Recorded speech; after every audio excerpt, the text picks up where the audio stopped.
Les 204 conseillers régionaux avaient rendez-vous aujourd'hui à Lyon en séance plénière pour le débat d'orientation budgétaire. Laurent Wauquiez annonce 75 millions d'économies de fonctionnement. On veut arriver à montrer qu'en Auvergne-Rhône-Alpes, on est capable de gérer l'argent public en arrêtant le gaspillage. Nous serons, cette année et l'année prochaine, la première région en France à être capable de faire des économies. 75 millions d'euros d'économies. Ce qui signifie que si toutes les régions faisaient la même chose, si toutes les administrations en France faisaient la même chose, en 5 ans, la France revient à l'équilibre budgétaire. Et ça, c'est aussi un message qu'on veut envoyer. Au fond, c'est possible. Il n'y a pas de fatalité à gaspiller l'argent du contribuable.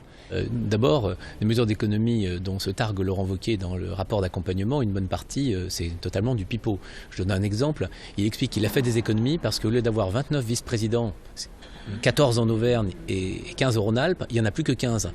Effectivement, parce qu'il y a eu une fusion. Deuxième élément, Laurent Wauquiez avait dit « je vais baisser les impôts ». On constate qu'aujourd'hui, il conserve, va faire revoter en fin de journée les centimes additionnels, les centimes de TIPP que perçoit la région. Quand les amis de Laurent Wauquiez étaient dans l'opposition, ils nous reprochaient d'avoir pris cet argent dans la poche des Rhône-Alpins et des Auvergnats, et maintenant, évidemment, ils conservent la recette. Outre le débat d'orientation budgétaire, la séance était aussi consacrée à un nouveau plan d'aide au Beaujolais, ainsi qu'à une convention avec les départements au sujet du RSA et des formations.